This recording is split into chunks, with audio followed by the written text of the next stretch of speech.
आपली एक निरंतर विद्यार्थिनी आरती कुलकर्णी ताई आज आपल्या सोबत असणार आहे. मी चाणक्य मंडळची खरोखरच निरंतर विद्यार्थी आहे, कारण चाणक्य मंडळच्या पहिल्या बॅचची फाउंडेशन कोर्सची मी विद्यार्थिनी आहे. चाणक्य मंडळच्या वर्गामध्ये मला कुठेतरी वाटलं की आपण पत्रकार व्हायचं आणि मग सुरुवात झाली. एखाद्या पत्रकाराला आयुष्यात एकदा जरी स्वतःला गोयंका पुरस्कार मिळाला तर करिअर सेट झालं असं वाटतं. आरती ताईला हा रामनाथ गोयंका पुरस्कार 2 वेळा मिळालाय. मी फिल्म केली, एखादा प्रोजेक्ट केला तर मी अविनाश धर्माधिकारी सरांशी अर्थातच बोलते, कारण ते माझे, तू जसं म्हणालास निरंतर विद्यार्थी, तसे ते निरंतर गुरु आहेत. माझी जंगलवाट मध्ये काय लिहिलंय थोडंसं सिक्रेट न फोडता पण आम्हाला सांग. बऱ्याचदा उल्लेख आला तुझी पहिली बॅच फाउंडेशन कोर्सची आणि आता 2026, सो 30 वर्ष हा कोर्स सुरू आहे. आता पहिल्या बॅचची विद्यार्थिनी म्हणून आणि आता पुढे 30 वर्ष मग करिअर केल्यानंतर सर्व पत्रकारिता या क्षेत्रात स्वतःला ओळखून काहीतरी केल्यानंतर कुठल्या 3 गोष्टी अशा सुचवशील या वर्षीच्या फाउंडेशन कोर्सच्या मुलांना? चाणक्य मंडळच्या फाउंडेशन कोर्समध्ये शिकलो होतो आणि जसं सर म्हणतात की म्हणजे आयुष्याच्या कोणत्याही क्षेत्रात तुम्हाला जायचं असेल, कुठेही करिअर करायचं असेल, तरी ही स्किल्स तुम्हाला कामाला येतील. आणि आपण जसं म्हणतो की प्रतिभे समस्तीत आकार यावे, पुरी उत्तमाचेच ओंकार गावे.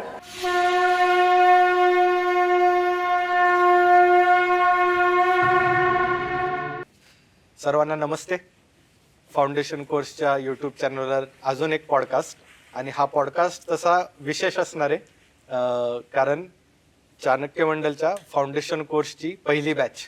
आणि जसं चाणक्यत म्हणतात ॲल्युमनाय किंवा माझी विद्यार्थी नसतं, इथं असतं निरंतर विद्यार्थी. तशी आपली एक निरंतर विद्यार्थिनी आरती कुलकर्णी ताई आज आपल्या सोबत असणार आहे. नमस्कार. आरती ताईंचं ओळख सांगायची झाली तर मग मला हा 1-1.5 तास सगळं ओळखीत घालवावं लागेल, असं हे करिअर आहे. आरतीताईने पत्रकारितेमध्ये तिचं करिअर केलेलं आहे. IBN Lokmat, BBC, Maharashtra times या सगळ्या वृत्तवाहिन्यांसोबत तिने काम केलंय. तिने युट्यूबवर आता लघु निर्माती आहे, लघु चित्रपट निर्माती आहे, तर त्याच्यामुळे वेगवेगळे युट्यूबचे व्हिडिओज आहेत ज्याच्यातून ती पर्यावरणाच्या क्षेत्रात काम करते. आणि एखाद्या पत्रकाराला आयुष्यात एकदा जरी स्वतःला गोयंका पुरस्कार मिळाला तर करिअर सेट झालं असं वाटतं. आरती ताईला हा रामनाथ गोयंका पुरस्कार 2 वेळा मिळालाय. आणि ही सगळी स्वची ओळख पत्रकारितेतून, मग त्याच्यातून देशासाठी, समाजासाठी, निसर्गासाठी झटण्याची इच्छा, त्याच्यातून तिचं करिअर हळूहळू वेगवेगळ्या मार्गाने फुलत गेलं. ती लेखिका सुद्धा आहे. माझी जंगलवाट हे पुस्तक तिचं आता येत आहे. समुद्राचं गाव हा कविता संग्रह प्रकाशित झालेला आहे.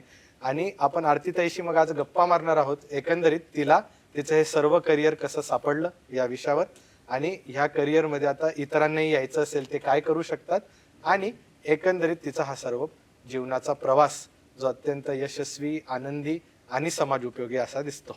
सो आरतीताई, स्वागत आहे तुझं.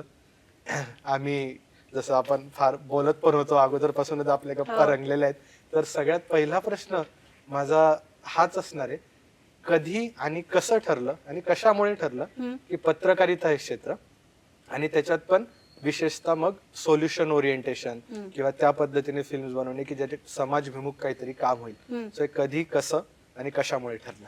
बरोबर सौरभ, तू खूप छान ओळख करून दिलीस की निरंतर विद्यार्थी. तर मी चाणक्य मंडळची खरोखरच निरंतर विद्यार्थी आहे, कारण चाणक्य मंडळच्या पहिल्या बॅचची फाउंडेशन कोर्सची मी विद्यार्थिनी आहे. आणि मी जर कुठे शिकले असं जर म्हणायचं असेल तर माझी गणपतीपुळ्याची कोकणातली शाळा, मग नंतर फर्ग्युसन कॉलेज, पण त्याही पेक्षा मी आयुष्याबद्दल, माझ्या करिअरकडे बघण्याच्या बद्दल जे शिकले ते चाणक्य मंडलमध्ये शिकले. आणि आपण जसं म्हणतो की प्रतिभे समस्तीत आकार यावे, पुरी उत्तमाचेच ओंकार गावे. तर अजूनही माझ्या डोळ्यात पाणी येतं ही सरांची प्रार्थना म्हणताना, सरांनी रचलेली प्रार्थना म्हणताना. आणि इथे जेव्हापासून मी आली आहे आत्ता या बिल्डिंगमध्ये, या वास्तूमध्ये, तर मला असं वाटतंय की माझ्यात एक खूप सकारात्मक ऊर्जा मला जाणवते. आणि इथे आल्यावर पुन्हा एकदा चाणक्य मंडळच्या फाउंडेशन कोर्सला बसावं, सरांकडून काहीतरी ऐकावं, जे आधी शिकलेलो आहोत ते पुन्हा नव्यानं शिकावं असं मला वाटतं.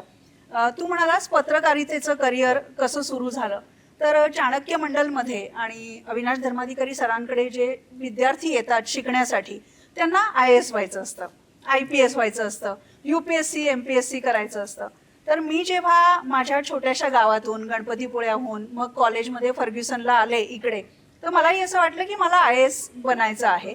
आणि चाणक्य मंडल तेव्हा नुकतंच सुरू झालं होतं. अविनाश धर्माधिकारी सरांनी पर्सनल लेक्चर्स व्हायची सरांची खूप, आणि तेव्हा मला असं वाटलं की आपण जावं आणि ॲडमिशन घ्यावी. आणि मला तो क्षण अजूनही आठवतो की त्या काउंटरवर अद्वैत मेहता, जो आता माझा मित्र आहे आणि चाणक्य मंडलचा कोऑर्डिनेटर होता तुमच्यासारखा, तर तो म्हणाला, तुम्ही फर्स्ट इयरला आहात ना, तुम्ही एक काम करा, तुम्ही फाउंडेशन कोर्स जॉईन करा. तर मी म्हटलं की ओके ठीक आहे, बघूया काय आहे. आणि त्याच्या ब्रोशरवर असं छान उडणाऱ्या सीगल्सचं चित्र होतं, आणि ते बघून मी त्याच्यात एवढी रमले, आणि मग मी फाउंडेशन कोर्सला यायचा निर्णय घेतला. तुझ्या प्रश्नावर आता येऊया. बरीच सेशन्स व्हायची फाउंडेशन कोर्सला, आणि तिथे आनंद आगाशे आणि सुजाता देशमुख हे 2 ज्येष्ठ पत्रकार, त्यांचं एक सेशन झालं की पत्रकार म्हणून ते कसं काम करतात. आणि त्याच्यात मी त्यांना जे काही प्रश्न विचारले किंवा त्यांनी त्याची जी उत्तरं दिली, त्याच्यावरून मला असं वाटायला लागलं, अरे हे फील्ड खूपच सुंदर आहे. आणि मग मी ठरवलं की आपण पत्रकार व्हायचं. तो क्षण सुद्धा मला आठवतो की चाणक्य मंडलच्या वर्गामध्ये मला कुठेतरी वाटलं की आपण पत्रकार व्हायचं, आणि मग सुरुवात झाली. अच्छा. आणि मग ते पत्रकार आत्ताच्या जर का कुठल्या फाउंडेशन कोर्समध्ये जो 16, 17, 18 वर्षाचा विद्यार्थी बसलेत, हो, त्यांना व्हायचं असेल पत्रकार, तर मग त्यांनी आता 12वी नंतर कुठल्या दिशेला जायला हवं, कुठले कोर्सेस करायला हवे, एकंदरीत आपण म्हणतो की हे करिअर बनवायचं कसं या क्षेत्रामध्ये, याच्याबद्दल काय सांगशील? कुठले स्किल्स त्यांच्यामध्ये असायला हवे यासाठी? बरोबर.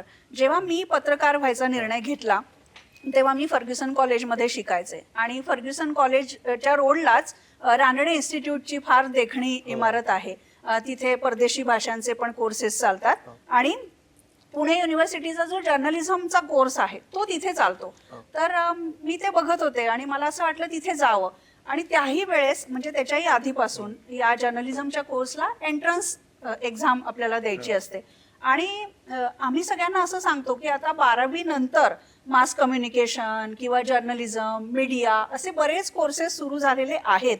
पण जर खास करून मास कम्युनिकेशन, मीडिया, जर्नलिझममध्ये करिअर करायचं असेल तर एक डिग्री चांगली पाहिजे तुमच्याकडे. म्हणजे जसं आता तू इतिहासाचा अभ्यासक आहेस, तसं कुठल्या तरी विषयाकडे एक झपाटलेपणानं बघायची सवय तुम्हाला पाहिजे.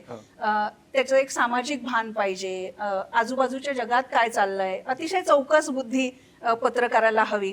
आणि माझ्या बाबतीत म्हणशील तर जसं मला जर्नलिझम करावंसं वाटलं, तसंच चाणक्य मंडलच्याच उन्हाळी शिबिरामध्ये मला पर्यावरण पत्रकारितेची वाट सापडली. म्हणजे मला काहीच माहिती नव्हतं, पण वाईल्ड संस्थेचे शेखर नानचकर आहेत, तर त्यांचं एक सेशन होतं, आणि सिंहगड रोडला शांतीवनच्या तिथे असं निसर्गरम्य परिसर होता सगळा, आणि तिथे त्यांनी ते श्रावण नावाचं मासिक चालवायचं, त्याच्याबद्दल सांगितलं. आणि सेशन झाल्यावर म्हणजे इतकं मोकळीक असायची चाणक्य मंडलमध्ये, आणि अजूनही आहे, की ते झाल्यानंतर मी त्यांना जाऊन भेटले, शेखर नानचकरांना, आणि मी म्हटलं मला तुमच्याबरोबर काम करायचंय आणि मला निसर्ग पत्रकार व्हायचंय, असं मी ठरवून टाकायचे तिथल्या तिथे. मग ते म्हणाले ये तू. मग मी हळूहळू पर्यावरणातले वेगवेगळे तज्ज्ञ जे आहेत त्यांच्याकडे जायला लागले. मग मला असं वाटलं की इतकी सगळी माहिती आहे, ज्ञानाचा खजिना आहे, तर पत्रकारिता आणि आपलं पर्यावरणाबद्दलचं प्रेम हे कुठेतरी एकत्र करूया आपण, आणि पत्रकारितेत जाऊया. तर मला आता इतकी वर्ष पत्रकारिता केल्यानंतर असं वाटतं की कुठल्याही क्षेत्रामध्ये स्पेशलायझेशन गरजेचं आहे. म्हणजे जर तू म्हणालास की पत्रकार व्हायचंय, तर राजकारणावर, तर म्हणजे राजकारण हा तर मेनस्ट्रीम पत्रकारितेचा विषय असतो, पण त्याच्याही पलीकडे जाऊन सायन्स जर्नलिझम आहे, एन्व्हायरमेंट जर्नलिझम आहे, स्पोर्ट्स जर्नलिझम आहे, एंटरटेनमेंट जर्नलिझम आहे, असे इतके फील्ड्स उपलब्ध आहेत ना की तुम्ही मेनस्ट्रीम मध्ये काम करून मग तुमचं एक स्पेशलायझेशन तुम्ही त्याच्यामध्ये बनवू शकता. आता पत्रकारितेचं स्वरूप खूप बदललेलं आहे, त्याच्याबद्दल आपण बोलूया. म्हणजे आधी प्रिंट होतं, मग टेलिव्हिजन आलं, मग डिजिटल आलं, आता सोशल मीडिया, म्हणजे एक मल्टीमीडिया सगळं पत्रकारितेचं हे झालेलं आहे. त्याच्यामुळे आता पत्रकारितेचं बेसिक शिक्षण प्लस तंत्रज्ञान, बदलत्या काळाची एक्सप्रेशनची स्वरूपं, हे सगळं आपल्याला बघावं लागेल. इकडं बोलताना मला जस्ट जाणवलं, म्हणून मी सगळ्यांना सांगतोय की ताई फक्त हे बोलते की तुम्ही अपडेट करा स्वतःला, असंच नाही, तिने केलंय ते अपडेट. सो शेकरू हे तिचं युट्यूब चॅनल आहे, आणि त्याच्यावरती एडिटिंग, फ्रेम्स त्या व्हिडिओच्या, तास तास पॉडकास्ट भर लावून पण, म्हणजे पॉडकास्ट साठी त्या तासभर लावून पण त्या फ्रेम्स येत नाही इथं बऱ्याचदा, जे मला तुझ्या युट्यूब चॅनलवर जंगलात व्यवस्थित सेट झालेल्या दिसतात. सो एक मग हा प्रश्न येतो, तू बोलतानाच मला ते जाणवलं की पत्रकारितेमध्ये मग प्रिंट मीडिया हळूहळू मागे पडतोय आणि डिजिटल मीडिया पण जो होता त्याच्यापेक्षा जास्त आता social media, Instagram, YouTube, Facebook, आणि त्याच्यात पण ही आपली पिढी बघायची झाली, आता जी फाउंडेशन कोर्स ती तर इंस्टाग्रामच, ते फेसबुक उघडत पण नाहीये बऱ्याचदा. सो मग प्रिंट मीडियाचा रोल कमी होतोय आणि मग डिजिटलचा वाढतोय, तर मग जास्त फोकस डिजिटलवर द्यावा का मग भाषा, त्याच्याबद्दलची स्पष्ट, म्हणजे त्याच्याबद्दलचा एक काय शुद्ध भाषा लिहिता येणे वगैरे वगैरे, विचारांची एक क्लॅरिटी असणे तुम्हाला, यासाठी भाषा वगैरे ह्या विषयावर, की कशावर जास्त फोकस केला पाहिजे, कारण स्वरूप तर बदलत चाललंय सगळं. अगदी स्वरूप पूर्णपणे बदललेलं आहे. जेव्हा आम्ही पत्रकारिता सुरू केली तर सुदैवाने तेव्हा आम्हाला प्रिंट मीडियामध्ये इंटर्नशिप करता यायची. म्हणजे मी महाराष्ट्र टाइम्सला फॉर्मली जॉईन होण्याच्या आधी मी इंटर्नशिप केली आणि सगळं समजून घेतलं, आणि लिहायचं कसं, एडिट कसं करायचं, तुमचं टेक्स्ट, ते सगळं शिकले. त्याच्यानंतर आला टीव्हीचं तर पूर्णपणे सगळं वेगळं होतं, आणि मग आला डिजिटल. त्याच्याबद्दल तांत्रिक दृष्ट्या बोलूया, पण प्रिंटमध्ये कसं होतं की थोडंसं फॉर्मली आपण ऑडियन्सशी बोलायचो. म्हणजे बरोबर की ठीक आहे, घरातल्या वडीलधाऱ्या माणसाशी आपण जसं बोलू, आपल्या वडिलांशी आपण जसं बोलू, आपल्या शिक्षकांशी बोलू, तसं आपण लिहायचो पूर्णपणे. नंतर टीव्हीमध्ये आम्हाला असं शिकवलं गेलं की तुम्ही एखादी बातमी तुमच्या आईला सांगताय असं इमॅजिन करा आणि बोला. तर म्हणजे नंतर असं झालं की तुम्ही तुमच्या आईशी जसं बोलताय तसं लिहिलं पाहिजे, साधं सोपं थेट, पण कम्युनिकेट होईल अशा पद्धतीने. आणि डिजिटलमध्ये मी जेव्हा बीबीसीला गेले तेव्हा मला सांगण्यात आलं की तुम्ही एखादी स्टोरी करून आलात आणि तुम्ही तुमच्या मित्राला किंवा मैत्रिणीला त्याच्याबद्दल कसं सांगाल, मग तुम्ही त्या भाषेत बोला, ती तुमची हेडलाईन असते. म्हणजे तर मी जर आता चाणक्य मंडलच्या पॉडकास्टमधून पुन्हा एकदा मुंबईला गेले आणि माझ्या कोणी मित्रमैत्रिणींनी विचारलं की कसं झालं, काय होता अनुभव तुझा, तर मी सांगेन की अरे त्यावेळेस तर आम्ही फक्त लेक्चर्स ऐकायचो, पण आता माहितीये का, आता चाणक्य मंडलमध्ये स्वतःचा स्टुडिओ आहे आणि जेनझी ऑडियन्सला कसं अपील करायचं याच्यावर तिथे चर्चा सुरू होत्या. तर ही माझी टॉपलाईन आहे ना. तर हा एक फरक होत गेलेला आहे. पण बेसिक लिहिणं जे आहे ते तर कुठे जात नाही. म्हणजे हल्ली बऱ्याचशा मुलांना शॉर्ट मध्ये लिहायची सवय आहे, इमोजीज मध्ये लिहायची सवय आहे, पण साधं सोपं सुद्धा लिहिता येतं. तर आणि आता टेक्नॉलॉजी इतकी तुमच्या पुढे आहे की तुम्ही मोबाईलच्या फॉन्टवर पटापट सगळं तुमचं लेख अख्खाच्या अख्खा टाईप करू शकता. त्यामुळे तुम्ही कुठल्या साधनांवर लिहिताय हा विषय नाहीये, तुम्हाला लिहिता कसं येतंय हा विषय आहे. आणि दुसरं सौरभ कसं आहे की आता व्हिडिओ हा अनिवार्य झालेला आहे कुठल्याही बाबतीत. म्हणजे मी जर आता मुंबईहून पुण्याला आले आणि मी तुला सांगितलं की हे मिसिंग लिंकचा प्रोजेक्ट मी बघितला कसा होता, पण त्याच्याऐवजी मी तुला जर व्हिडिओ दाखवला तर तुला काही सांगायची गरज लागत नाही. तर जो व्हिडिओचं माध्यम खूप मोठं झालेलं आहे. इंस्टाग्राम म्हणजे तुमची कितीही मोठी स्टोरी असेल तरी ती 1.5 मिनिटात कशी सांगाल, पहिल्या 3 सेकंदात तुम्ही ऑडियन्सला कसं कॅच कराल, इथपर्यंत आता सगळं आलेलं आहे. आणि दुसरं मी एक सांगते की जर्नलिस्ट हा शेवटी एक फॉर्मल शिक्षण घेतलेला जर्नलिस्ट तर असतो. म्हणजे माहिती कशी पोचवायची हे त्याला माहिती असतं. पण आता सोशल मीडियाच्या काळात प्रत्येक जण पत्रकार झालाय आणि प्रत्येक जण अँकर झालाय. मग अशा स्थितीमध्ये पत्रकाराची जबाबदारी आणखी वाढते. किंवा म्हणजे आता पाऊस कधी येणार, आपण सारखं सगळ्यांच्या संवादामध्ये हेच आहे, हा नाही आमच्याकडे पाऊस पडला, यावेळेस एल निनोचा इफेक्ट दिसतोय, दुष्काळ पडेल, 70% पावसाचा अंदाज आहे, असं आपण आपल्या मैत्रिणींकडून सुद्धा ऐकतो. पण आपल्याला जर्नलिस्ट कडून आपण जेव्हा ऐकतो तेव्हा मागच्या वर्षी किती पाऊस पडला होता, मग एल निनो म्हणजे नेमकं काय, किंवा यावर्षी कुठे कुठे पाणी साठा पुरेल असं आहे. तर जी एक फॉर्मल रिसर्च करून द्यायची माहिती आहे ना, तर मी नेहमी असं म्हणते की पत्रकारांचं महत्त्व कमी झालंय असं नाही, सोशल मीडियाच्या काळात ते जास्त वाढलंय. जबाबदार पत्रकारांचं महत्त्व अजून वाढलंय. नाही, हा अँगल लक्षात येत नाही, कारण सोशल मीडियावरती बऱ्याचदा कन्फर्मेशनच करता येत नाही काय खरंय काय खोटं याचं. आणि खऱ्या रिसर्च साठी जी काही तपश्चर्या करावी लागते ती प्रत्येकच जण करतो असं नाही, ते कठीण पण जातं. सो ते त्याच्यातून मला तुझं एक जो तू नाईल वरती फिल्म बनवली होती, आम्हाला ती दाखवली होती, आणि त्याच्यावर मग मला वाटलं की तुला असं अचानक नाईल हम्म, हे का सुचलं की इजिप्त आणि त्यानंतर मग इजिप्त आणि भारताचे संबंध आणि त्या डेलिगेशन्सला नेहमीच तिथं असणे हो. हे जे त्याच्याने झालं, पण मग नाईलवर करावं असं सुचलं कशातून की त्याच्यावर काम करावं रादर दॅन मग माणसाला काय महाराष्ट्रातल्या माणसाला कोकण सुचणारे पहिले तसं. सो हे नाईलचं कुठून आलं इन्स्पिरेशन? बरोबर. आपण थोडंसं पटकन नाईलच्या विषयावर आलोय म्हणून थोडं बॅकग्राऊंड सांगते की मी टेलिव्हिजन चॅनेल जॉईन करण्याच्या आधी गार्स कॉल ऑफ द ओशन नावाची कोकणाच्या किनारपट्टीवरची फिल्म केली होती. तिथे समुद्री जीवन कसं आहे, मग डॉल्फिन्स आहेत, सीगल्स आहेत, एवढंच नाही तर समुद्राखालचं जे विश्व आहे ते आम्ही पहिल्यांदाच चित्रित केलं सिंधुदुर्गामध्ये कुणीतरी. आणि ती फिल्म आम्ही मालवणच्या शाळेतल्या मुलांसोबत केली होती. आणि मग तिथून माझा लघुपट निर्मितीचा प्रवास सगळा सुरू झाला. नंतर आपण येऊच की नातं पश्चिम घाटाशी, मी वेस्टर्न घाटवर फिल्म केलेली आहे.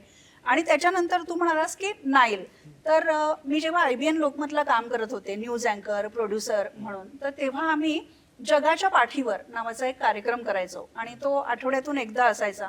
आणि आठवड्याभरात जेवढ्या म्हणून घटना घडल्यात त्याचा सारांश आपल्या मराठी माणसाला जसा सांगता येईल, जशी गोष्ट ती सांगता येईल तशी आम्ही सांगायचो. आणि त्याच्यात आम्ही इतके जगभरातले विषय घ्यायचो. तर तेव्हाच माझा एक पत्रकार मित्र आहे जय देशमुख, तर तो AFP साठी काम करायचा आणि त्याचं पोस्टिंग इजिप्तला झालं होतं. तर मी त्याला म्हटलं की आम्ही नाईल बद्दल लहानपणापासून ऐकत आलोय, म्हणजे इजिप्तला नाईलची देणगी म्हणतात हे वाक्य, आणि मग ते पिरामिड्स आणि ते सगळं कुठलं तरी असं अगम्य वाटायचं, म्हणजे गूढ वाटायचं. आपण तिथे कधी जाऊ असं कधी मी विचार केला नव्हता.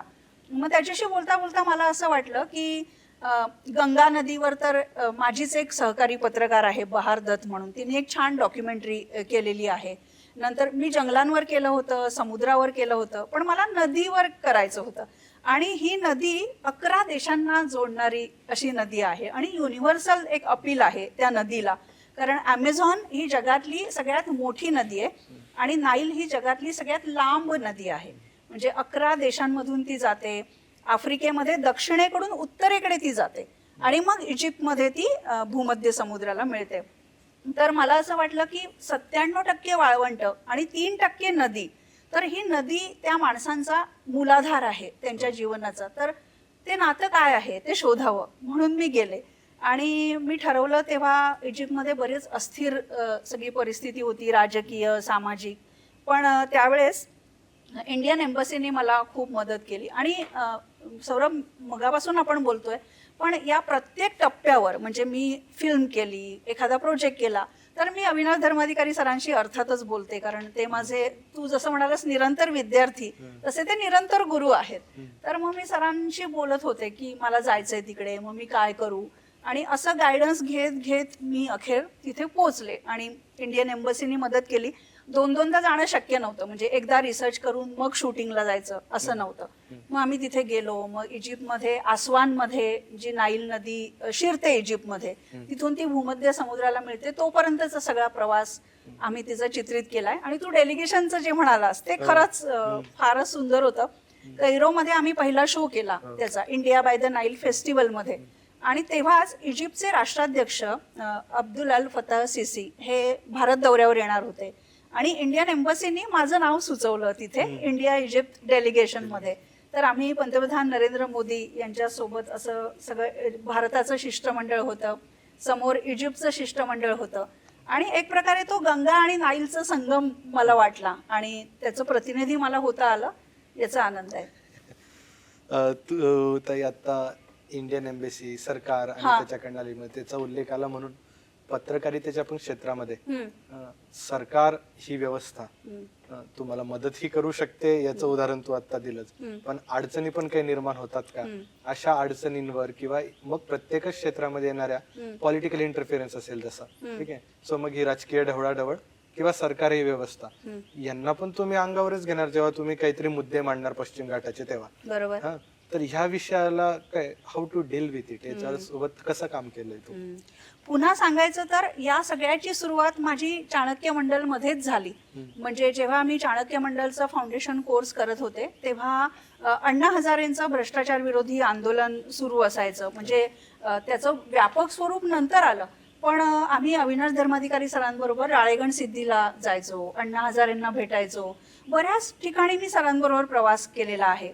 किंवा पुण्यामध्ये काही कार्यक्रम असला तर सर असायचे, मग अण्णा हजारे तिथे असायचे.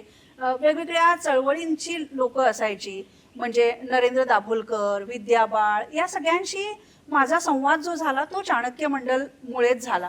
आणि धर्माधिकारी सर स्वतः एक सनदी अधिकारी असल्यामुळे ते त्यांचे अनुभव वेळोवेळी आम्हाला सांगायचे. आणि खास करून राळेगण सिद्धीमध्ये गेल्यावर मला जाणवलं ना सौरभ, की सरकार असं काही वेगळं नाहीये. सरकार म्हणजे आपण सगळे लोक, आपण जनता. आणि जर लोकांनी ठरवलं तर बऱ्याच गोष्टी होऊ शकतात. तर जर्नलिझममध्ये म्हणजे खास करून मी जेव्हा IBN लोकमतला जर्नलिझम करत होते तर निर्भीड पत्रकारिता करणारी लोक अशी आमची ओळख आहे वागळे सरांच्या सोबत. तर प्रत्येक वेळेस सरकारला अंगावरच घेतलं पाहिजे असं काही नाही. म्हणजे तुम्ही जो एखादा विषय मांडता आहात त्याच्याबद्दल लोकांचं काय म्हणणं आहे ते जास्त महत्वाचं आहे, रादर की तुमचं मत काय आहे. तर मी एक उदाहरण देईन तुला. मी पर्यावरण पत्रकार असल्यामुळे जास्त मी या विषयांवर रिपोर्टिंग केलेलं आहे, अँकरिंग सगळ्याच बाबतीत केलंय. तर ताडोबाचं जे जंगल आहे, वाघाचं जंगल आहे, तर त्याच्या शेजारी एक कोळसा खाण येणार होती आणि ती अदानी कंपनीची खाण होती. अदानींचं साम्राज्य तेव्हा एवढं मोठं नव्हतं जेवढं आत्ता आहे. तर तिथे ती जी खाण येणार होती त्या खाणीला लोक खूप विरोध करत होते. एकतर ती वाघाच्या जंगलाच्या अगदी बफर झोनच्या जवळ खाण होती जी अलाउड नव्हती, म्हणजे ती बेकायदेशीर होती. चंद्रपूरचे लोक असं म्हणत होते की आमच्याकडे खूप खाणी आहेत आणि आमच्याकडे ऑलरेडी औष्णिक प्रकल्प आहे आणि हिट एवढी असते, उष्मा एवढा असतो की आम्ही या सगळ्यामुळे खूप वैतागलेलो आहोत. आणि चंद्रपूरच्या लोकांनी तिथे बेमुदत उपोषण केलं होतं. बेमुदत म्हणण्यापेक्षा अनेक दिवस ते उपोषण करत होते, साखळी उपोषण करत होते, सरकारपुढे आपलं म्हणणं मांडत होते. आणि मी जेव्हा तिथे गेले तेव्हा खाणींचा विषय तर अर्थातच होता, पण ताडोबा किती छान आहे, ग्रँजर ताडोबाचं काय आहे ते मी दाखवलं. मग चंद्रपूरच्या लोकांचं म्हणणं मांडलं, तिथल्या काही तज्ज्ञांचं म्हणणं मांडलं, वन खात्याचं काय म्हणणं आहे, असं म्हणजे त्या विषयाशी संबंधित जेवढे लोक आहेत त्या सगळ्यांचे व्हॉइसेस मी घेत गेले. आणि मग आम्ही ती स्टोरी प्रेझेंट केली आणि नंतर सरकारला ती खाण रद्द करावी लागली आणि वाघाचं एवढं मोठं जंगल त्याच्यामुळे वाचलं. पण मी एक त्यातला छोटासा भाग होते. खरं तर लोकच अशी होती की जी सरकारला सांगत होती की आम्हाला हे नकोय, मग हे हवंय. दुसरं उदाहरण मी तुला देईन की कोकणामध्ये थर्मल प्लांट्स बरेच होते. त्याच्यानंतर जैतापूरचा अणुऊर्जा प्रकल्प येणार होता आणि एका चिंचोळ्यापट्टीत बरेच औष्णिक प्रकल्प, वीज प्रकल्प येत होते. तर आता हळूहळू मी अनुभवातून शिकलेली आहे की नुसतंच सरकारला विरोध करून की हा प्रकल्प नको, मग ॲग्रेसिव्हली काहीतरी टीका करायची, त्यापेक्षा कुणी काही सोल्युशन शोधलंय का. आणि मग मी कोकणात गेले आणि अर्थातच माझं म्हणणं होतं की औष्णिक प्रकल्पांमुळे जे प्रदूषण होतं ते थांबण्यासाठी कंपनी काही करते का, किंवा एवढ्या निसर्गरम्य परिसरात असा प्रदूषणकारी प्रकल्प यावा का. पण मी सावंतवाडी जवळ एका गावामध्ये गेले, आसगाव धाकोरे त्या गावाचं नाव. त्या गावानी त्यांच्या पूर्ण गावाचा जैवविविधता अहवाल बनवला आणि आमच्या गावामध्ये नेमकं आम्हाला काय हवंय, बाबा प्रकल्प नकोय, मग आम्हाला मेडिसिनल प्लांटसाठी काही योजना तुम्ही देता का, की जेणेकरून पर्यावरणाचंही रक्षण होईल आणि आम्हाला रोजगारही मिळेल. असं म्हणून ते केंद्रीय मंत्र्यांपर्यंत गेले. जयराम रमेश तेव्हा पर्यावरण मंत्री होते. तर असं नाही ना, म्हणजे लोक सुद्धा ठरवत असतात लोकशाहीमध्ये की आपल्याला काय हवंय. तर आपण त्याचा एक पिलर म्हणून तो मेसेज जर पोचवला सगळ्यांपर्यंत तर मला वाटतं जर्नलिस्टनी त्याचं काम केलं असं होईल. तू चंद्रपूरचा विषय जेव्हा म्हटली आणि मग खाणी आजूबाजूला होणारं प्रदूषण किंवा जैतापूर आणि त्याच्यामुळे होणारं प्रदूषण, तर हे प्रदूषणाच्या संदर्भात मग माझा पुढचा प्रश्न येतोय, तो म्हणजे हे ग्लोबल वॉर्मिंग, क्लायमेट चेंज, या सगळ्यामध्ये निसर्ग वाचवायचा आहे, प्रदूषण कमी करायचंय असं सामान्य माणूस म्हणून आता मलाही वाटतं, बऱ्याच लोकांना वाटतं. ठीक आहे, पण जर तुम्ही कोकणामध्ये काय पर्यटन म्हणून गेले आणि तिथं रोजगार निर्मिती केली तर पर्यटनातून काहीतरी प्रदूषण होणारच आहे. तुम्ही तिथं गेले नाही तर त्या भागाबद्दल तुम्हाला कळणारच नाही, कुठली जाणीवच असणार नाही, म्हणून तिथं काही गैरप्रकार झाला तर तो तुमच्या नाकाखाली होऊन जाईल तुमच्या राज्यात हा प्रकार आणि तुम्हाला कळणार नाही. बरोबर. ठीक आहे, करायचं काय, जायला लागलो तर तामिनीमध्ये ट्रॅफिक लागणार, ते बघून वाईट वाटणार की अरे एवढ्या गाड्या ह्या सगळ्या कोकणाच्या दिशेने चालल्यात आता. गेलो नाही तर तिकडे काय होईल याबद्दल माहितीच राहणार नाही कोणाला. मधला मार्ग काय? मधला मार्ग ह्याच्यावर आता जागतिक स्तरावर खूप चर्चा चालू आहे आणि क्लायमेट चेंज, ग्लोबल वॉर्मिंग हे आता आपल्या सगळ्यांना हे विषय कळलेले आहेत आता, की त्याच्यासाठी काय करायचं. तर बाबा ग्रीन कव्हर तुमच्या शहराचं गावाचं चांगलं पाहिजे, झाडं लावली पाहिजेत, पाण्याची बचत केली पाहिजे, लाईटची बचत केली पाहिजे, हे तर आपण ऐकतोच आहोत बरोबर. पण मी जेव्हा BBC मध्ये काम करायला लागले तेव्हा मला एक फार महत्वाचा धडा मिळाला. तर तिथे आम्हाला असं सांगण्यात आलं, खास करून माझ्या पर्यावरणाच्या स्टोरीज बाबत मी म्हणायची की या आदिवासींना हा प्रकल्प नकोय, कोकणात अजून हा प्रकल्प नकोय, बऱ्याचशा स्टोरीज माझ्या अशाच असायच्या. तर माझे बॉसेस मला म्हणायचे की काहीतरी सोल्युशन पण असेल ना, लोकांना प्रॉब्लेम्स माहिती आहेत, पण आता आपण थोडंसं सोल्युशन्सवर कॉन्सन्ट्रेट करूया. आणि कुणी काय सोल्युशन काढलंय, जसं मी तुला आसगाव धाकोरेच्या गावकऱ्यांचं सांगितलं, त्याच्यासाठी उदाहरण मी देईन तुला. आता मी तिलारीच्या जंगलामध्ये गेले होते. तिलारी हे हत्तींमुळे खरं तर प्रकाशात आलं आणि ते मुंबई, गोवा, कर्नाटक या 3 राज्यांच्या बॉर्डरवरचं जंगल आहे. आणि जेव्हा कर्नाटकमधून हत्ती स्थलांतर करून इथे आले आणि त्यांना हा प्रदेश आवडायला लागला, तेव्हा आपल्याला त्याचं महत्त्व कळलं की जैवविविधता हा खूप की वर्ड आहे सध्याचा, बायोडायव्हर्सिटी. तर ती जैवविविधता पण टिकली पाहिजे. आणि जसं तू म्हणतोस तसं एक माणूस म्हणून आपण या निसर्गाचा भाग आहोत, तर आपल्याला निसर्गात जावंसं वाटतं, त्याचा आस्वाद घ्यावासा वाटतो. हे सगळं आता तिथे पण सुरू झालंय हळूहळू. जसं जसं वाटा कळायला लागतात तसं तसं, म्हणजे आता आपण उदाहरण घेतलं तर आधी अंधारबनचा ट्रेक कोणाला आपल्याला माहिती होता म्हणजे, आणि आता तर फेसबुक आणि सोशल मीडियामुळे वगैरे अंधारबन असेल, कासचं पठार असेल, म्हणजे ज्या जागा खरोखर बायोडायव्हर्सिटीने छान आहेत तिथे आपण गर्दी करायला लागलोय. तू जे म्हणालास मध्यम मार्ग आहेत, नक्की आहेत. म्हणजे आता जे हॉट इश्यूज आहेत आपल्याकडचे, की मोठे मोठे इन्फ्रास्ट्रक्चरचे प्रकल्प होतात आणि मग त्याच्यासाठी झाडं तोडावी लागतात किंवा तोडली जातात, किंवा प्लॅनर्सचं प्लॅनिंग करताना काही चुका होतात, त्यामुळे आपण पर्यावरणाचा त्या प्रोजेक्टसाठी बळी देतो. आता मी जे मिसिंग लिंकचं उदाहरण दिलं मुंबई पुणे, तर मी बऱ्याच लोकांकडून ऐकलं होतं की हे जे मिसिंग लिंकचा जो ब्रिज बांधलेला आहे त्याच्याने कमीत कमी नुकसान पर्यावरणाचं झालंय.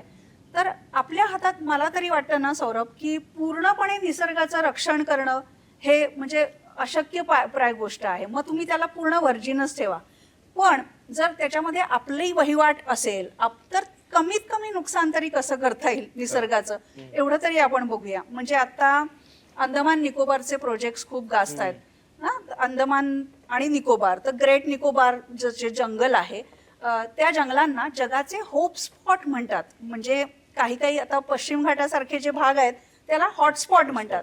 म्हणजे जे जैवविविधतेच्या दृष्टीनं खूप संपन्न आहेत पण अडचणीत आलेत, आव्हानं निर्माण झाली आहेत. पण होप स्पॉट म्हणजे काय, की ज्याच्याकडे आपण आशेने बघू शकतो. म्हणजे जसं आपण अमेझॉनच्या जंगलाला आपली फुफ्फुसं म्हणतो जगाची, तसंच अंदमान निकोबारची जंगलं ही सुद्धा फुफ्फुसं आहेत एक प्रकारे. आणि ती जर टिकली तर आपण ग्लोबल वॉर्मिंग, क्लायमेट चेंज अशाला आपण तोंड देऊ शकणार आहोत. तर आता तिथे पण असं झालंय की आपण जेव्हा डेव्हलप करायला घेतो एखादी जागा तेव्हा असे मोठे मोठे इन्फ्रास्ट्रक्चर प्रोजेक्ट तिथे आणायला जातो आणि मग त्याच्यामध्ये निसर्ग संपदेचं नुकसान होतं, स्थानिक लोकांचे हितसंबंध जपले जात नाहीत बऱ्याच वेळेला. तर मध्यम मार्ग असाच असू शकतो ना, की त्या जैवविविधतेवर आधारित काही उद्योग तिथे निर्माण करता येतील का, टुरिझम करायचं असेल तर रिस्पॉन्सिबल टुरिझम आपल्याला करता येईल का. आणि जगात अशी कितीतरी उदाहरणं आहेत की तू तर तामिणी घाटाचं सांगितलंस, तर तामिणी घाटाचा बराचसा भाग आता सँच्युरी म्हणून डिक्लेअर केलेला आहे. पण एखाद्या ठिकाणी जर जायचं असेल आपल्याला तर त्याचे काहीतरी नियम असतात.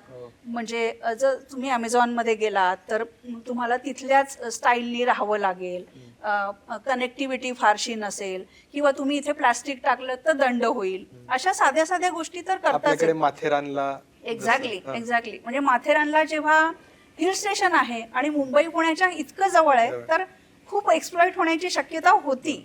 पण तिथे गावकऱ्यांनी पुढे आले, ते सरपंच आणि बाकी सगळे गावातली जाणती लोक पुढे आली.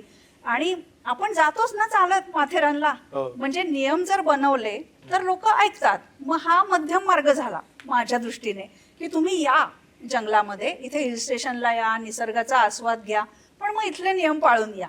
मग प्रदूषण करणाऱ्या गाड्यांनी येऊ नका, मग आता इलेक्ट्रिकच्या गाड्या तिथे पण काही काही निघाल्या आहेत. तर अशी सोल्युशन्स असू शकतात आणि इको फ्रेंडली सोल्युशन्स याच्यावर जगभरातल्या इन्स्टिट्यूट्समध्ये इतकं मोठं संशोधन चालू आहे, तर ते संशोधन प्रत्यक्षात आणण्याची गरज आहे. म्हणजे एक साधं उदाहरण मी तुला सांगते की महाबळेश्वरला सुद्धा जो मॅप्रोचा मोठा प्रोजेक्ट आहे, तर तिथे मी बघितलं की असे ठिकठिकाणी बोर्ड लावलेले आहेत की प्लास्टिक टाकलं तर एवढा दंड होईल, इथे अस्वच्छता केली तर एवढा दंड होईल. त्यामुळे सगळे पर्यावरणवादी लोक हेच सांगत असतात की ज्या ठिकाणचं पर्यावरण तुम्हाला वाचवायचं आहे ना, त्या लोकांना आधी विश्वासात घ्या, स्थानिक लोकांना विश्वासात घ्या.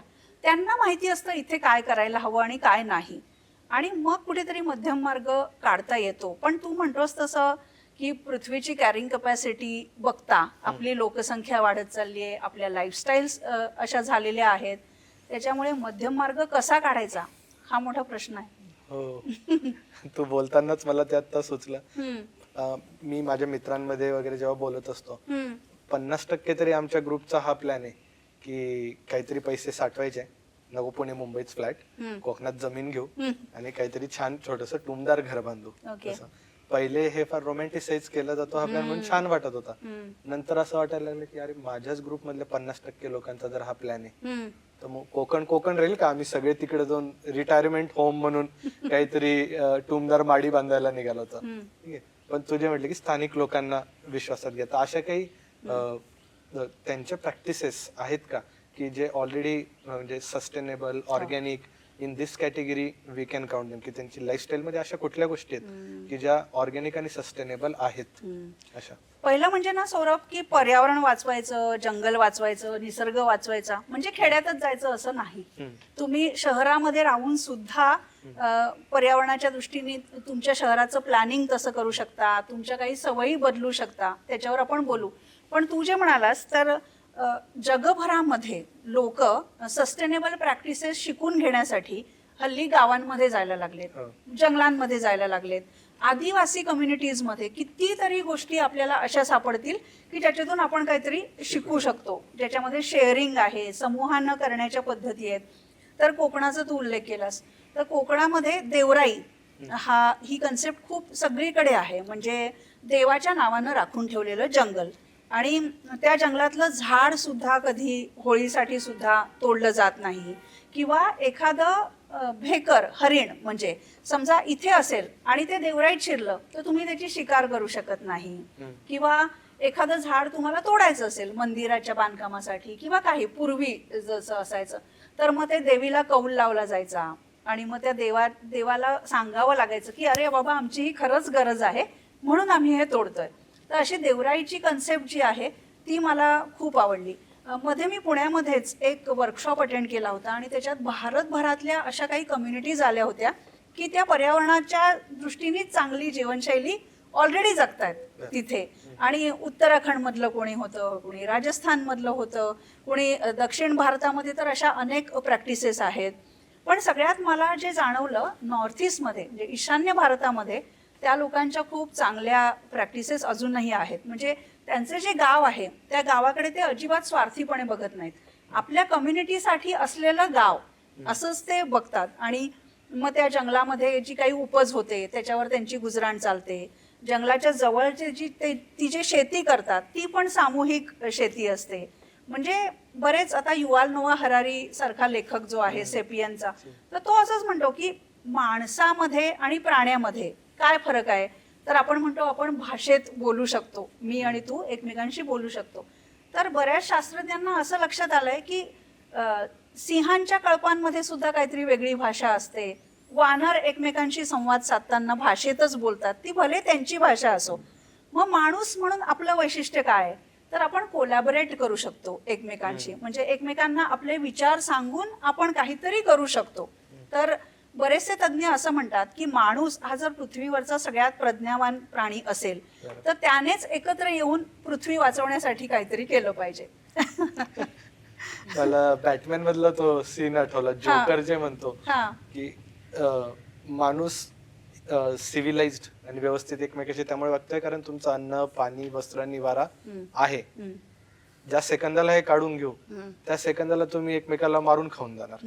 दुसऱ्या बाजूला मग गांधीजी तर ते म्हणतंय की माणूस मुळातच चांगला आहे, तो स्वार्थी नाही. इतिहासात अशी उदाहरणे आहे की लोकांनी जीवाची फिकीर न करता तत्वासाठी जीव देऊन टाकला. बरोबर. तर मग तुझ्या अनुभवातून आता ह्या पत्रकारितेच्या पश्चिम घाटातल्या तुला काय वाटतं, माणसाची कुठली प्रवृत्ती तिथं सबळ आहे, ही की चांगला आहे माणूस आणि त्रास नाही देणार, जर का त्याच्या हातात आपण सगळं दिलं तर हा ग्रह फुटणार नाही, का नाही माणूस आहे एवढा स्वार्थी की फोडून खाऊन जाईल हा ग्रह सगळा? तुला कुठली प्रवृत्ती जास्त दिसते? म्हणजे आपण जेव्हा शहरात बसून बोलतो तेव्हा आपण युद्धाच्या बातम्या ऐकतोय, सारख्या क्षेपणास्त्र हल्ल्यांच्या बातम्या ऐकतोय, आणि आता जी सतत गेली 3-4 महिने जी युद्ध सुरू होती त्याच्यामुळे सुद्धा हवामानावर, वातावरणावर खूप मोठा परिणाम झालेला आहे. तर क्लायमेट चेंज आणि युद्ध हे सुद्धा एकमेकांशी निगडीत आहे. त्यामुळे हे जर पाहिलं तर वाटतं की खूप संहार सुरू आहे सगळीकडे. पण खरंच सांगते तुला सौरभ, म्हणजे फील्डवर्कच्या निमित्ताने मी जंगलांमध्ये जाते, छोट्या छोट्या गावांमध्ये जाते, आणि तिथे मला असं दिसतं की नाही, अजूनही त्या प्रॅक्टिसेस जिवंत आहेत कुठेतरी. आणि खास करून जंगलाजवळ, म्हणजे आज आपल्या घराच्या भोवती झाडं हवी असं कोणाला वाटणार नाही. म्हणजे कितीही अगदी संहार करणारा माणूस असेल त्याला पण हेच वाटेल ना शेवटी, कारण तेच आपलं हॅबिटॅट आहे. तर मला खास करून पश्चिम घाटामध्ये वेगवेगळ्या राज्यांमध्ये अशी इतकी माणसं भेटली. म्हणजे आता तू खानदेशामधला आहेस, तर नंदुरबारमध्ये बारीपडा नावाचं एक गाव आहे, आणि तिथे त्या गावानं लोकसहभागातून 1200 एकर जंगल त्यांनी राखलेलं आहे. आणि त्या गावात मी गेले ना सौरभ, मला असं खरंच वाटलं की स्वर्ग काय म्हणतात तर तो असा असावा. म्हणजे की आपण असं चित्रात किंवा गोष्टीत ऐकतो ना की गावाच्या मागे एक मोठा डोंगर होता, त्या डोंगरातून असा झरा व्हायचा, सूर्योदय, हवा एकदम नितळ असायची, आणि मग गावात शेती करणारी माणसं राबत असायची. मग जे त्यांच्या अंगणात पिकतं तेच ते घरामध्ये पण शिजवून तुम्हाला खायला घालतात. तर तसं मला ते बारीपडा वाटलं की जंगल राखल्यामुळे त्यांच्या आयुष्याचा दर्जा इतका उंचावलेला होता की ते आपल्यासारख्या शहरी माणसांचं स्वागत सुद्धा खूप खुल्या दिलानं करत होते. आणि त्यांच्याकडे मी ज्या रानभाज्या खाल्ल्या त्या मी कधीच खाल्ल्या नव्हत्या, आणि तिथे एक रानभाज्यांचा महोत्सव सुद्धा बारीपाड्याला भरतो. तर आपलं खास करून भारतीय परंपरेमध्ये म्हणजे आपले सण समारंभ सगळे निसर्गाशी जोडलेले आहेत. आपलं एकूणच सगळंच म्हणजे जीवनशैलीच पूर्ण निसर्गाच्यावर अवलंबून आहे. म्हणजे आत्ता पावसाळा 1 महिना उशिरा आला तर आपल्या सगळ्या जीवनाचा तोल बदललाय, आणि पावसाची एक सर आली तर आपल्याला असं दिलासा वाटला. तर हे आपल्या संस्कृतीत आहेच, पण ते गावात जंगलांमध्ये जास्त आढळतं. तू आता जंगल ह्या गोष्टीचा भरपूर उल्लेख आला, त्याच्यावरनं मग मला सुचते आता खास चाणक्यचा पॉडकास्ट आहे म्हणून माझी जंगल वाट मध्ये काय लिहिलंय, थोडस सिक्रेट न पडता पण आम्हाला सांग की त्याच्यात नेमकं काय आहे. सिक्रेट तर अजिबातच नाहीये. आपण थोडस वेगवेगळ्या विषयांवर बोलत होतो, त्यामुळे चाणक्य मंडल वर पुन्हा येऊया आपण. खरं तर जेवढं काही तू माझ्या प्रोजेक्ट बद्दल भरभरून बोलतोयस आता, लघुपट असतील, पुस्तकं असतील, माझं पत्रकारितेचं करिअर असेल, या सगळ्याचा गाभा कुठेतरी निर्मिती, क्रिएटिव्हिटी असा आहे. आणि जेव्हा मी चाणक्य मंडलमध्ये शिकले आणि नंतर सुद्धा मी चाणक्य मंडलच्याच टचमध्ये राहिले. म्हणजे तुम्ही आम्ही आपण सगळेच च्या अंकामध्ये मी रेग्युलर लिहायचे. याच अंकासाठी मी ओडिशाला जेव्हा चक्रीवादळ झालं होतं तेव्हा रिपोर्टिंग करायला गेले. आणि तर सरांनी नेहमीच आम्हाला असं सांगितलं की आपल्या ज्या काही कक्षा आहेत त्या रुंदावायला पाहिजेत. आणि मग ते सीगलची गोष्ट सांगायचे की त्या सीगलला कसं उंच उंच उडायचं असायचं, आणि रिचर्ड बाकची ती कथा आहे. तर पुन्हा पुन्हा मी त्या सरांनी सांगितलेल्या सीगलच्या गोष्टीवरच येऊन थबकते. आणि जेव्हा केव्हा मी पत्रकारितेत करिअर करत होते किंवा आणखीन कुठे, तर जेव्हा सरांशी बोलणं व्हायचं तर सर म्हणायचे मग काय चाललंय, कसं चाललंय. नाही मग सर मी इकडे आता IBN लोकमत जॉईन केलंय, महाराष्ट्र टाइम्सला होते, BBC ला जाणार आहे. तर सरांचा एकच प्रश्न असायचा की नवीन काय केलंयस. तर म्हणजे मला प्रश्न पडायचा की मी एवढं सगळं करते ना, मग सर पुन्हा असं का विचारतायत, मग नवीन काय केलंयस. सर मग मी एक फिल्म केली आहे पश्चिम घाटावर. मग ठीक आहे. मग सर मी आता एक पुस्तक लिहितेय. मग ठीक आहे. म्हणजे कुठेतरी सरांना त्याच्यात समाधान वाटायचं की काहीतरी निर्मिती होतीये माझ्याकडून. तर हे निर्मितीचं मूल्य जे आहे ते मी इथे शिकले. आता सुद्धा इंटरव्ह्यूसाठी मी सिद्धार्थशी बोलत होते आणि सरांचा मुलगा सिद्धार्थ धर्माधिकारी. तर सिद्धार्थ आणि मी सगळं बोललो, कोऑर्डिनेशन वगैरे. आणि मग मी सरांना फोन केला, म्हटलं सर मी असं येते. तर ते इतकं भरभरून माझ्या पुस्तकावरच बोलत होते म्हणजे. आणि तू मग आता तिलारीला गेली होतीस, मग ते हत्तींचं जंगल, मग ते तू कसं बघितलंस, मग पुस्तक कुठपर्यंत आलंय. तर हा प्रश्न सारखा असतोच. तर ते पुस्तक असं आहे की मी पर्यावरण पत्रकार म्हणून किंवा लेखिका म्हणून ज्या ज्या जंगलांमध्ये गेले, समुद्राकाठी गेले, ग्रासलँड्समध्ये गेले, तर अशा ज्या मी काही एक्सपिडिशन्स केल्या त्याच्यावरचे ते 11 लेख आहेत बेसिकली. तर तो जसं आता तू कोकणाचा परत परत उल्लेख होतोय, तर सह्याद्री निसर्ग मित्रनी कोकणामध्ये खूप वर्ल्ड लेवलचं काम केलेलं आहे. आणि त्यांच्याबरोबर जाताना मी कोकणाचं सगळं निसर्ग जीवन बघितलं. तर तो एक कासववाले नावाचा एक लेख मी लिहिला होता, 7 ते 8 हजार शब्दांचा असा तो लेख होता. आणि त्याच्यानंतर मग मी दीर्घलेखन करत गेले. मग मी कधी माळरानांवर गेले, नान्नजला गेले, माळढोक पाहिले, कधी नवेगावच्या जंगलात पावसामध्ये गेले, कधी जुन्नरला जाऊन बिबट्यांचा जो संघर्ष चाललेला आहे सगळा ऊसाच्या शेतांमध्ये तो अनुभवला. हत्ती जे आलेले आहेत कोकणामध्ये, तिथे नेमकं काय करायचं, असे बरेचसे विषय आहेत. म्हणजे पहिल्यांदा मी जेव्हा लिहायचे तेव्हा कॉन्झर्वेशन म्हणजे वन्यजीव संवर्धनासाठी काम करणाऱ्या लोकांबद्दल लिहायचे. आणि आता तुझ्या बोलण्यात पण आलं की एक संघर्ष सुरू झालाय आपला निसर्गाशी, प्राण्यांशी, झाडांशी, जो की व्हायला नको आहे पण तो झालाय. तर कॉन्झर्वेशन टू कॉन्फ्लिक्ट म्हणजे संवर्धन ते संघर्ष, या सगळ्या ह्याच्यात असताना सुद्धा आपण आपली जीवनशैली कशी निसर्गपूरक करू शकू, थोडा समतोल साधायला कसं शिकू, ह्या सगळ्याबद्दलचं ते पुस्तक आहे. आणि म्हणून त्याचं नाव आहे माझी जंगलवाट. आणि मी हे जे काही काम करते ते शेकरूच्या नावाने करते. शेकरू म्हणजे मोठी खार, ज्याला जायंट स्क्विरल आपण म्हणतो. आणि भीमाशंकरला पहिल्यांदा मी शेकरू पाहिलं. आणि शेकरू ज्या जंगलात असतं त्या जंगलाचं आरोग्य फार सुंदर असतं. तर त्यामुळे मी शेकरूच्या नावाने हे सगळं करते. माझं यूट्यूब चॅनेल सुद्धा आहे शेकरू नावाचं. तर त्याच्यावर माझ्या फिल्म्स आहेत किंवा मी जंगलात जाऊन काही छोटे छोटे रिपोर्ट्स केले तर ते सुद्धा असतात. तर मी बऱ्याच वेळा म्हणते की वन्यजीव संवर्धनामध्ये आमचा खारीचा वाटा आहे, पण मोठ्या खारीचा वाटा आहे. ऍक्च्युली तू हे शेकरू बद्दल आम्हालाही सांगितलं होतं आमच्या फाउंडेशन कोर्सच्या लेक्चरमध्ये. आणि त्याच्या पुढच्या वर्षी प्रिपरेटरी कोर्सच्या वर्षी आमचा भीमाशंकरला ट्रेक गेला. ओ, सगळी पोरं, आता आरतीताईने सांगितले शेकरू दिसतं ओके, म्हटल्यावर शांत गप्प 2-2 तास तिथं. कारण ते तू तेही सांगितलं की स्पॉट करायला इट इज व्हेरी हार्ड. तर आणि त्याची शेपूट येताना तुम्हाला दिसेल. आणि मग त्याच्यावर ते सगळ्यांना आठवत होतं लेक्चर मधलं. सो बॅच मधल्या 2 लोकांना दिसला. अरे दिसलं, बाकी आम्हाला नाही दिसलं. मी वच जेवढी करत होतो की मला दिसलंच नाही ते. पण 2-2.5 तास शांत बसून आणि लोकांनी ते ऑब्झर्व केलं, तेव्हा पहिल्यांदा कुठं कळालं की हा किती महत्वाचा प्राणी आहे, याचा काय रोल आहे. तुझ्या युट्यूब चॅनलवरनं मला धनेश बद्दल कळालं, हॉर्नबिल, की काय जबरदस्त रोल आहे. जर का हा एक घटक आपण काढून घेतला बाजूला पूर्ण, आणि तर सगळंच कोसळेल. म्हणजे हॉर्नबिलला आपण म्हणतो फार्मर ऑफ द फॉरेस्ट. म्हणजे तो वेगवेगळ्या प्रकारची फळं खातो आणि मग त्याच्या विष्ठेतून ज्या बिया पडतात त्याच्यातून पुन्हा एकदा नवीन रोपं रुजून येतात आणि नवीन जंगल निर्माण होतं. सो ते बघता बघता मला जाणवलं की एवढ्या गोष्टी सगळ्या तू करते. तर मग फाउंडेशन कोर्स मध्ये सुद्धा मुलांचा हा प्रश्न असतो, व्हॉट अबाउट टाइम मॅनेजमेंट. अच्छा, की कसं काय दिवस, महिने, वर्ष कसे प्लॅन असतात तुझे या सगळ्यामध्ये? ओके, चांगला प्रश्न आहे हा. आणि टाइम मॅनेजमेंट हा म्हणजे मी फाउंडेशन कोर्सला मला आठवत आहे की टाइम मॅनेजमेंट, डिसिजन मेकिंग, असे सॉफ्ट स्किल्स, असे बरेच शब्द आम्ही शिकलो होतो.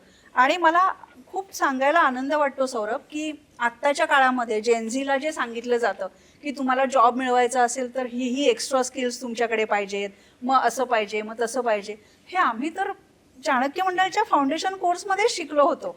आणि जसं सर म्हणतात की म्हणजे आयुष्याच्या कोणत्याही क्षेत्रात तुम्हाला जायचं असेल, कुठेही करिअर करायचं असेल, तरी ही स्किल्स तुम्हाला कामाला येतील. आणि मला अजूनही फाउंडेशन कोर्समधली ती सगळी लेक्चर्स आठवतात.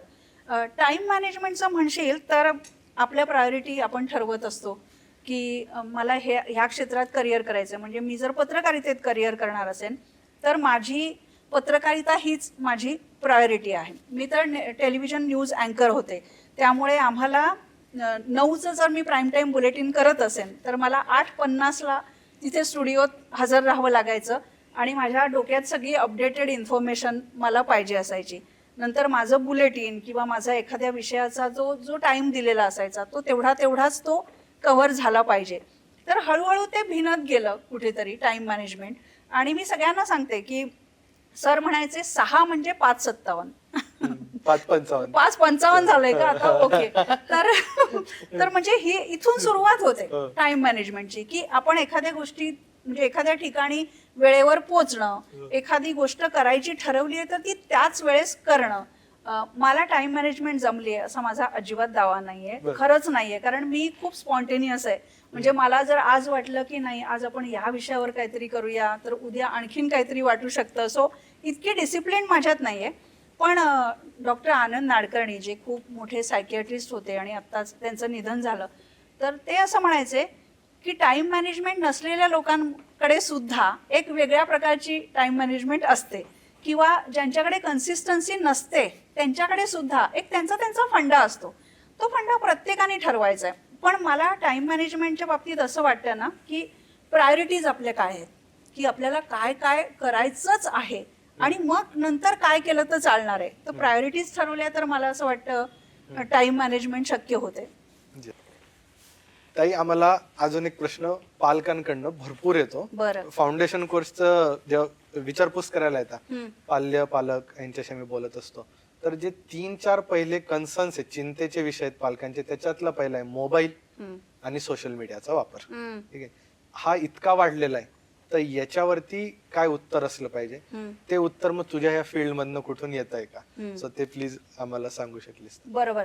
सौरभ, आपण टाइम मॅनेजमेंट बद्दल बोलत होतो आणि धर्माधिकारी सर पण बऱ्याच वेळेला सांगतात मुलांना ना की एखादा क्रिकेट बद्दलचा प्रश्न असेल किंवा तुमच्या आवडत्या एखाद्या फिल्म स्टार बद्दलचा प्रश्न असेल तर तुम्हाला कसा पटकन त्याचं उत्तर माहिती असतं. म्हणजे विराट कोहलीनी कुठल्या त्या मॅच मध्ये किती रन्स काढल्या हे तुम्हाला माहिती असतं.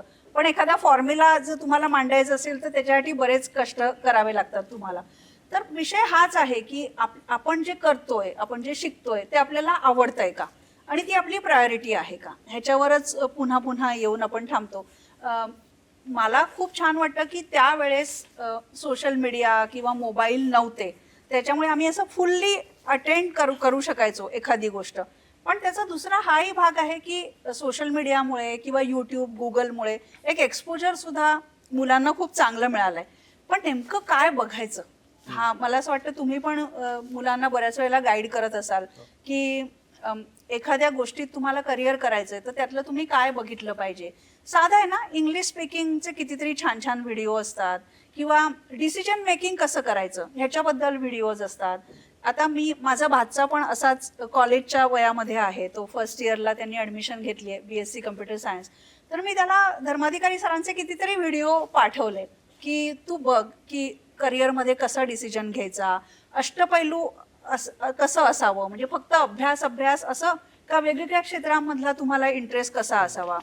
तर हे कुठेतरी आपल्यालाच गाईड करावं लागणार आहे मुलांना, कारण अदरवाईज आपण पण खूप कन्फ्यूज होतो ना. स्क्रोल करायला बसलो की आपण करत राहतो, आपण एक ॲडिक्ट होतो. तर कुठेतरी मुलांच्या पण बोलण्यात आता यायला लागलंय की स्क्रीन टाइम माझा आता मी एवढाच ठेवलाय असं, म्हणजे त्याच्या पलीकडे मी जात नाही. तर आता हळूहळू अवेअरनेस यायला लागलाय. हे मीडियम खूप नवीन होतं आपल्यासाठी, एक थोडासा फटीक पण त्याचा यायला लागलाय. पण त्याच वेळेला AI आहे पुन्हा. म्हणजे तुला मजा सांगते, मी आता माझ्या पुस्तकासाठी काही व्हिज्युअलायझेशन करत होते, तर माझ्या आर्टिस्टना मला सांगायचं होतं की हे मला कसं पाहिजे. तर मी जेमिनी सारख्या अगदी बेसिक ॲपला काही प्रॉम्प्ट दिले आणि त्यांनी मला एवढ्या छान छान इमेजेस करून दिल्या. तर मला काय म्हणायचंय की तुम्ही AIच्या आहारी जा किंवा AI हेच सगळ्याचं उत्तर आहे असं नाहीये. म्हणजे आपल्याकडे भूषण केळकर सर कितीतरी वेळा AI बद्दल सांगत असतात, पण त्या AIचा असिस्टन्स घेऊन आपण काही करू शकतोय का, टेक्नॉलॉजीचा उपयोग करून आपण आपल्या विकासासाठी काही करू शकतोय का. तर मोबाईलचा असाही उपयोग करता येतोच, तर तसा करायला पाहिजे असं मला वाटतं. पण तरी सुद्धा आपण सगळेच शिकतोय अजून, मोबाईल कसा वापरायचा हेच इतकं बेसिक अजून शिकतोय आपण. खरं आहे ताई, पाल्य जेव्हा सोशल मीडियावर जास्त असतो आणि पालक आम्हाला तक्रार करतात, तेव्हा मग पालकांचं बोलून झाल्यावर मुलं मुली बोलतात की आम्ही इंस्टाग्रामवर असतोय खरे, हे व्हॉट्सअपवर असतात. ठीक आहे, दिवसभर. सो हे काय बोलतायत. सो दोघांनी शिकलं पाहिजे खरे.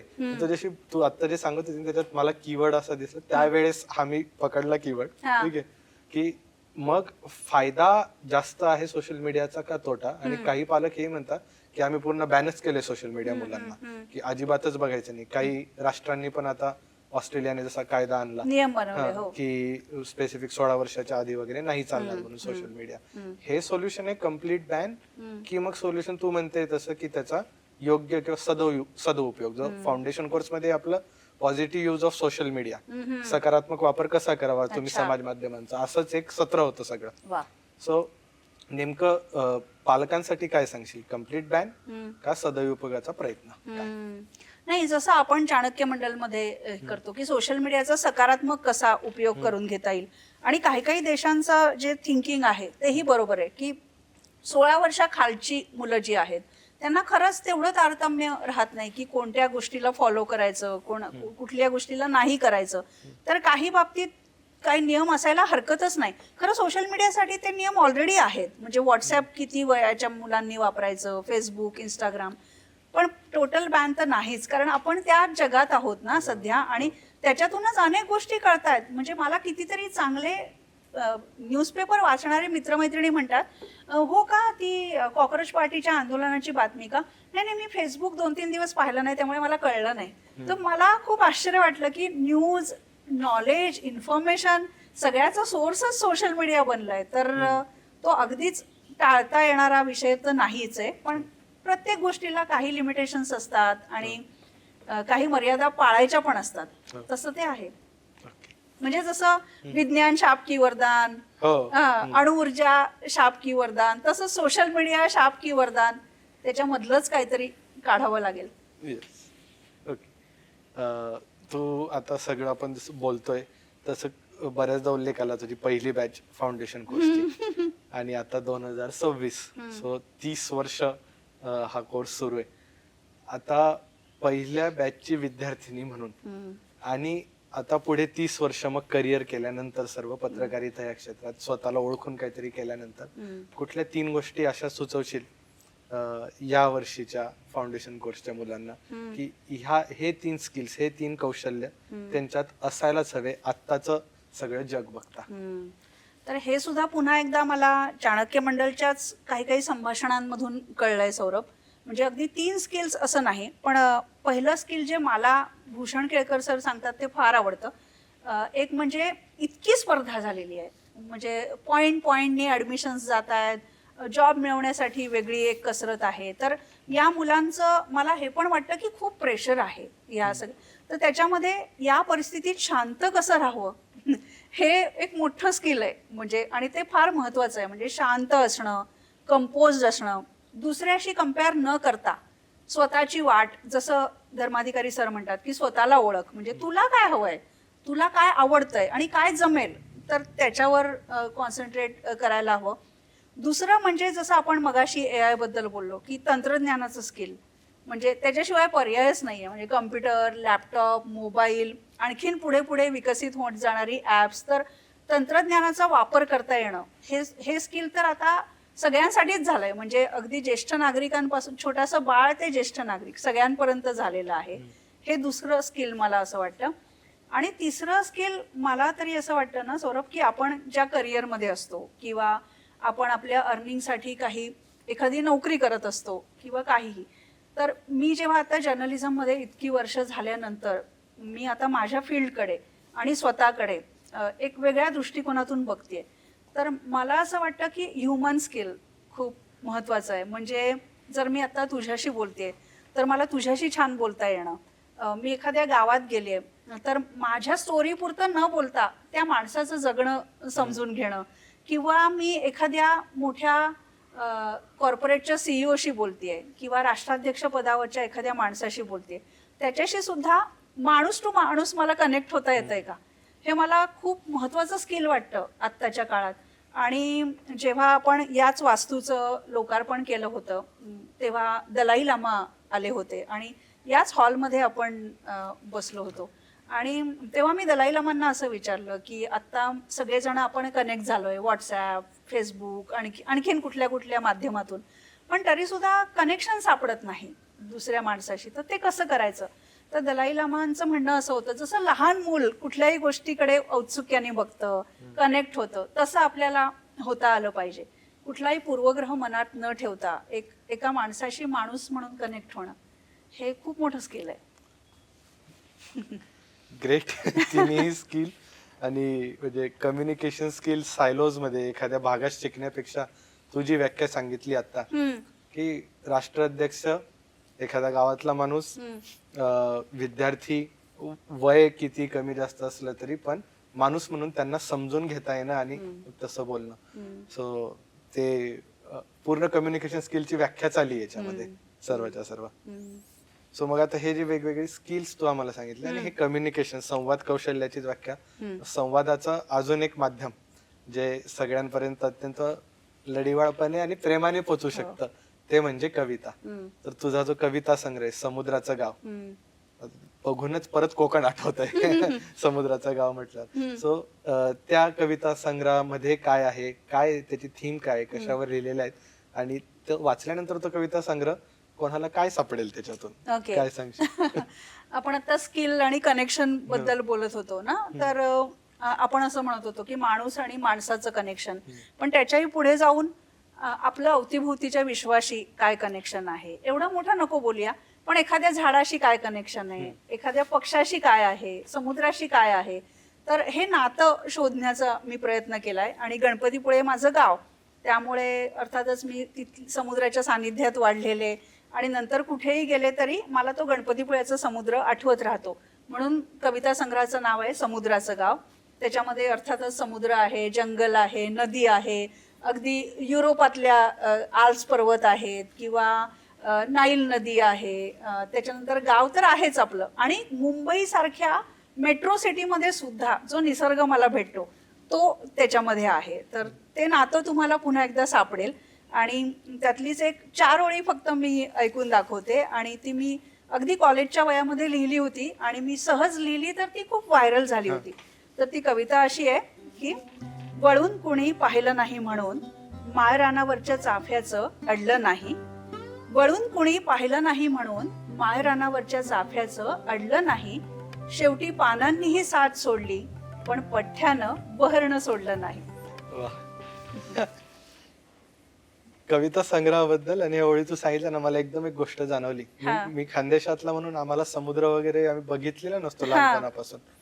मला समुद्र आणि कोकण यांची ओळख झाली शांताबाई शेळके यांच्या पुस्तकांमधनं. कविता, धडे वेगवेगळे, आणि त्यांचा एक धडा होता ज्याच्यात त्या अशा माडीवर बसलेल्या आहेत, खिडकी आहे, बाहेर समुद्र दिसतोय, लाकडी टेबल ठेवलाय, काहीतरी लिहित आहे, असं सगळं.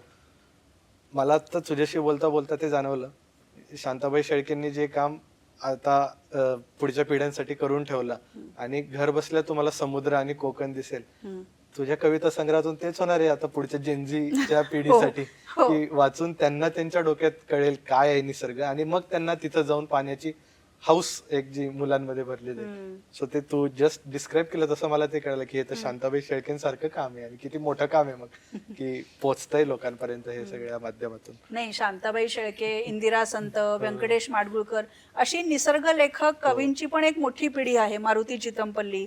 तर जेव्हा जेव्हा माझा वाढदिवस असायचा तेव्हा अविनाश धर्माधिकारी सर मला ह्यातलं एखादं पुस्तक द्यायचे, आणि त्यांनी मारुती चितमपल्लींचं एक पुस्तक दिलं होतं आणि असं लिहिलं होतं की याहीपेक्षा चांगलं लेखन तुझ्या हातून घडो, या शुभेच्छा. तर मला खूप ऑकवर्ड वाटलं होतं, एम्बॅरेस वाटलं होतं. ह्याच्यापेक्षा चांगलं नाही, पण असं काहीतरी लिहायला, बोलायला, व्यक्त व्हायला मी शिकले, म्हणून मी खूप ऋणी आहे या मंचाची.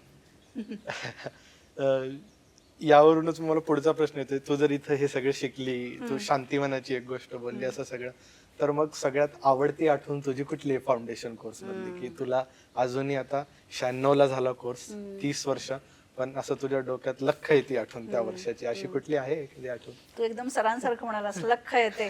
तर शांतीवन जे आहे सिंहगड रोडच्या तिथे, तर तिथे असं निसर्गरम्य वातावरणामध्ये उन्हाळी शिबिर व्हायचं आमचं. आणि ते शिबिर ही पूर्णच आठवणच म्हणजे फार सुंदर होती. तिथे वेगवेगळे कवी यायचे, लेखक यायचे, सामाजिक कार्यकर्ते यायचे. एव्हरेस्टवीर सुरेंद्र गांगण एकदा आला होता आमच्याशी बोलायला. मग संध्याकाळी नदीवर पोहायला काय जायचं, मग रात्री आकाश निरीक्षण करायला कोणीतरी यायचं. असं फार सुंदर असायचं. आणि तू म्हणशील तर एक आठवण सांगायची म्हणजे या शिबिराची सुरुवात अतिशय पहाटे अशी व्हायची आणि तिथे कुमार गंधर्वांची निर्गुणी भजनं लावलेली असायची आणि आमच्या दिवसाची सुरुवात व्हायची. नंतर मग ट्रेक असायचा कुठेतरी आणि धर्माधिकारी सर स्वतः आमच्याबरोबर ट्रेक्सना यायचे. तर तोरण्याचा ट्रेक, राजगडचा ट्रेक, त्याचे सगळ्याचे फोटो सुद्धा अजून माझ्याकडे आहेत. तर त्या आठवणी म्हणजे कधी न संपणाऱ्या आहेत. नाईस. मग ह्या हिशोबाने तू आता फाउंडेशन कोर्सच्या मुलांना ट्रेकला नेलं पाहिजे. हो, ट्रेकला, जंगल ट्रेकला. Yes, so done. आता माझे आजचे जे प्रश्न आहेत ते तर सगळे संपलेले आहेत. तुम्हाला जर अजून प्रश्न असतील निसर्गावर, पश्चिम घाटावर, पत्रकारितेवर, तुमच्या करिअर बद्दल, चाणक्य मंडल बद्दल, काय बाबा हा फाउंडेशन कोर्स म्हणजे आणि याच्यात असे सगळ्या क्षेत्राचे लोक कसे येत आहेत, तर असे सर्व प्रश्न तुम्हाला काही असतील तर आम्हाला कमेंटमध्ये तुम्ही जरूर कळवा. तुम्हाला जर भाग 2 ह्या पॉडकास्टचा हवा असेल तर तसंही कळवा. मग तसं मी आरतीताईच्या मागे लागेल की अजून एक भाग करायचा आहे, ते प्लीज पुण्याला ये म्हणून. So thank you so much. धन्यवाद तुम्ही हा पॉडकास्ट बघितला आणि थँक्यू आरतीताई, तू मुंबईवरून खास यासाठी वेळ नाही, मी काढून थँक्यू आलीस. म्हटलं पाहिजे, कारण एखाद्या पक्षाला किंवा शेकरूला त्याच्या जंगलात कसं भारी वाटतं तसं मला इथे वाटतं. त्यामुळे thank you so much. Yes, thank you.